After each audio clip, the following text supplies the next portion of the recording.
മുഹമ്മദ് നബിയുടെ ജീവിത ദർശനങ്ങൾ പരിചയപ്പെടുത്തുന്നതിനായി സുന്നി യുവജന സംഘം കണ്ണൂർ മേഖലാ കമ്മിറ്റിയുടെ നേതൃത്വത്തിൽ സ്നേഹലോകം എന്ന പേരിൽ ഏകദിന സംഗമം സംഘടിപ്പിച്ചു. കണ്ണൂർ ജവഹർ ലൈബ്രറി ഓപ്പൺ ഓഡിറ്റോറിയത്തിൽ നടന്ന സംഗമം സഹദ് ബാഖവി മാമ്പ ഉദ്ഘാടനം ചെയ്തു. സജീർ സഖാഫി കക്കാട് ഉദ്ഘാടന ചടങ്ങിൽ അധ്യക്ഷത വഹിച്ചു. മുസ്തഫ പി എറൈക്കൽ, കുഞ്ഞി മുഹമ്മദ് സഖാഫി പറവൂർ, ഫിർദൌസ് സഖാഫി കടവത്തൂർ, ഹക്കീം സഖാഫി അരിയിൽ, മജീദ് അരിയല്ലൂർ എന്നിവർ വിവിധ വിഷയങ്ങൾ അവതരിപ്പിച്ച് സംസാരിച്ചു. ജീവിതത്തിലുടനീളം നമുക്ക് ഉണ്ടാകേണ്ടത് ആ ബോധമാണ് നമ്മെ നയിച്ചുകൊണ്ടിരിക്കേണ്ടത്.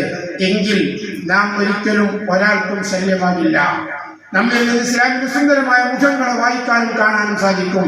ഇത് നമ്മുടെ വ്യക്തിപരമായ ജീവിതത്തിലും കുടുംബത്തിലും സാമൂഹിക ഇടപെടലുകളിലും നമ്മുടെ എല്ലാ മേഖലകളിലും വിശ്വാസങ്ങളിലും കർമ്മങ്ങളിലും ആരാധനകളിലും ആത്മീയ മേഖലകളിലും എല്ലാം നിറഞ്ഞു നിൽക്കണം എന്ന് മാത്രം ഈ സമയത്ത് സൂചിപ്പിച്ചുകൊണ്ട്